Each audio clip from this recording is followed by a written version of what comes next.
everybody, my name's Deshaun, and today I'm here to give you my review of The Lion King trailer has arrived. Disney's taking over the world. Welcome to the New World Order of Disney. That trailer was amazing. Now, Disney has made this thing that they've been doing for past, I'd say 6 years going now, of making remakes of their live action movies. The first one that they did Maleficent. And Maleficent was very controversial. They cast Angelina Jolie as, the Maleficent, but they tried to go at it from a different angle. And they tried to recreate it, and they tried to go, oh, she's not that bad. This is why she is who she is. It's not her fault. And they tried to kind of do their own weird their own take on the Maleficent story, and it was met with mixed reviews, to say the least. I, for one, thought it was an okay movie. I didn't think it was a very particularly great Disney movie. I thought it was an okay movie. If I had a YouTube channel back then, and I reviewed it, I probably would have given it like a 6. It was an okay movie. Angelina Jolie did what she did the best with what she had. Everyone did. And the script could have been better, and it could have been more well thought out than what it was.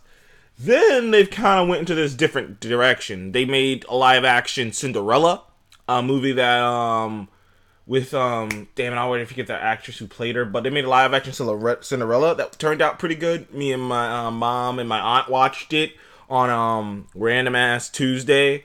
Random Ass Tuesday, years ago when it came out, and it was just happened to be on TV, and they wanted to watch it, and I was just there, so we watched it, and it was a pretty nice story. There are little subtle changes to kind of, make it seem a little bit more realistic, and I ended up thinking that was a pretty good movie, and I would have given that a 7. The live action Cinderella was well cast. The actress that they cast in Cinderella did a fantastic job of portraying a woman, this innocent, beautiful woman, the innocence, capturing the innocence.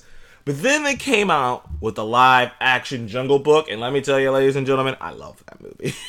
I think I gave it a 9 or something. I love that Jungle Book. Holy shit, I love that Jungle Book. Love everything about that Jungle Book, man. Everything about it. Loved everything. Loved the CGI. The animals look amazing. They look so close. They look so real. Oh man, there's some imagery in that Jungle Book movie that I will never forget. Loved it. So, and then they came out. Loved it. Made a lot of money. Jon Favreau was directing it. Great movie. Had a hell of a cast. And then they come out with Beauty and the Beast. Now, when me and Seth, you've heard me and Seth review of Beauty and the Beast. I think me and Seth gave it a 10. Because we just came out of that movie feeling so light. It's very rare when you go to, in a world of pretty cynical proportions, it's a pretty cynical world. And there's a lot of cynical critics out there. And there's a lot of people who just can't see past their own, headspace, I guess. They just want to see what they want to see. Here's a movie that is just sweet as a button, innocent as hell, and, it just feels like that. The movie just left me and Seth with a warm feeling. As it turns out, that's not how everyone else felt about the movie, because going around Tomatoes, it's got 75%. When I go on YouTube, most of my favorite YouTubers who review stuff didn't like the movie, or they thought the movie was good, but they were upset that it was just a remake of the original, which I was like, well, they're gonna that's the point, is the remake. I was like, well, wow, if it ain't broke, don't fix it. And the movie made 1.2 or 1.3 billion dollars, something like that. I know it made $1 billion. So it was highly successful. People loved it. My friend Willie loved it. His grandmother loved it. His brother loved it. Man, most of the people in my close friends love that movie, that remake of Beauty and the Beast. I thought Emma Watson was phenomenal. Phenomenally cast. I tell you, I did not know Emma Watson could sing like that. I did not know Hermione could sing like that. She was gorgeous. She was beautifully cast. She rocked the hell out of that yellow dress. Fucking Luke Evans as Gaston was fucking amazing. I swear to God. I loved Luke Evans as Gaston. And when they were originally coming out with this, I was like, they should get The Rock to play Gaston. I mean, he makes sense. He's big, he's jacked, he's charismatic. But Luke Evans, man, damn. Somebody need to get that man more work. he can do this, man. He is charismatic in every fucking sense of the word. The actor, Ray Stevens, who played the Beast, was phenomenal too. Check out Legion if you want to see more of Ray Stevens, by the way. Ray Stevens is a great actor. Check out Legion. He's the guy who plays Legion, if you were wondering. But yeah, I ended up loving Beauty and the Beast. And like I said, it kind of blew my mind when it came out. And most of the people's criticisms of it was, it's just a remake. It's too close to a remake. Why do this? Why unnecessary? And I'm like, you can't say something's unnecessary when they just made a $1.5 billion off of this movie. And it's fresh, which means that the critics think that it is a good movie. It's not like it's rotten and they're like, oh, it made 1.5 billion and everyone's like, I hated it. It's like, no, it's fresh. That means you guys think it was a good movie and it made $1.5 billion. Isn't that what a studio wants to do, is make a good movie that makes money? They're not trying to reinvent the fucking wheel. And that leads me to two movies coming out that multiple people have been just screaming at the top of their lungs. Dan Merle on Screen Junkies. There's a couple guys there's a couple guys all over the place that have been maybe even Nostalgia Critic have been just screaming at the top of their lungs that they shouldn't do this. And that they shouldn't do this. That's why they're doing this. And I don't understand how you don't see this. And I'm gonna get into the Lion King trailer in a second, but I just wanted to kind of touch on this a little bit because this is a big thing. Because there are more coming. Not that long ago, maybe a month or two ago, the Aladdin teaser came out, which that's coming out in the summer. And then Aladdin teaser came out, and a very second, everyone was just still coming out. I don't know. Why do we need this? I'm like, because if it's a good movie and it makes $1.4 billion, why would you make some original concept that may or may not work out? Why would you put all your chips on an original concept that may or may not work out? And then you make, maybe $600, maybe $700 million when you could maybe $700 million if it works out, and then years later it becomes a cult classic. When you can just remake your classics, get an original cast, get a new this, get a new that. Will Smith is about to voice the genie. That genie is gonna instantly be different than Robert Williams. I said Robert Williams. That genie is definitely gonna be different than the genie in the original Aladdin. And I'm thinking the same thing about this Lion King. It looked gorgeous to me. It looked amazing to me. The CGI is just getting more perfection. Jon Favreau's directing this too. The cast is phenomenal. I mean, they got Earl Jones to come back and reprise his voice as Simba? No, it wasn't Simba. Mufasa? Yeah, Mufasa. There we go. To come back and reprise his voice as Mufasa. I mean, it was beautiful when that fucking note hit. I was like, yep, this is pretty. It had an epic feel to it. The music, the score, the feel. I was just like, this shit is gonna be the shit.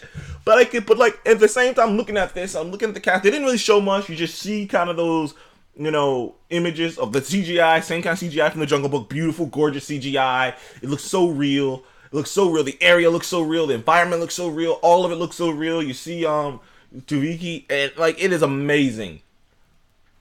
And the first thought I had after I saw that, after I got done being like that was amazing, was, oh god, man, I gotta go and watch Screen. Now I'm gonna go watch Screen Junkies. I love those guys, or some other show, or one of my other YouTube channels that I watch, and they're gonna be just like, why are they making this? Why don't they just do something original? Because that original shit ain't about to make $2.5 billion. I can't remember the last time, unless you got some fucking ridiculous set of technology that you got pumping out, that's not gonna make that. You know what I mean? And the thing is, this is for the next generation, man. This is for the next generation. That way they got multiple versions. I mean, there's multiple versions of every story. You know what I mean? There's always been multiple versions. How many Robin Hood movies are there? How many fucking King Arthur movies are there? How many, there's so many retellings of stories over and over again throughout time. They've done that for years. I don't see what the problem is with this. You know, there is not like, it's not like Disney has remade all these movies like 50 billion times. They've only remade them once. And it's the one time when the technology has come so far that they can make these creatures look as if they're actually legitimately real. Because I shit ya not, those creatures looked real. So I'm like, we've come that far. It's like, yeah, that's why they're doing it, because we've come that far that we can do that. We can make that shit look real. That Aladdin's gonna be amazing, and like I can't wait, man. And like Mulan's coming out soon too. I can't wait for that. I mean, I'm excited, dude. I am excited for this. Dumbo's coming out too. I haven't reviewed the Dumbo trailer, but the Dumbo trailer is pretty cool too. Look, I'm excited for all these live-action remakes. Lady and the Tramp. There's a live-action Lady and the Tramp coming with Tessa. All I know is Tessa Thompson is voicing Lady. And it's going to be on the Disney streaming service. So Disney's going to rope your ass in. They're going to get you to love this. They're like, hey, want more beautiful CGI animals?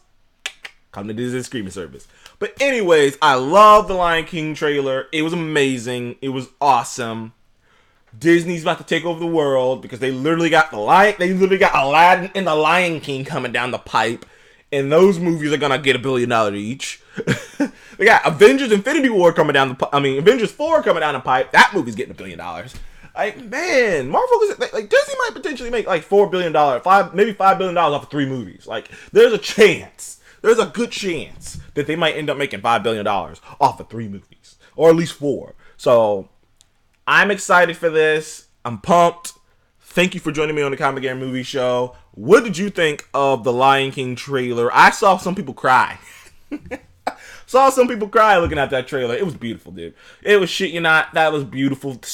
Imagery, man. Imagery. You know, sometimes you can do a lot with just images, man. Sometimes you don't even have to have a cool sentence in there. You don't have a word said. Just get a great over voice. Earl Jones, voice of Mufasa. Mufasa, beautiful. I can't wait. Can't wait.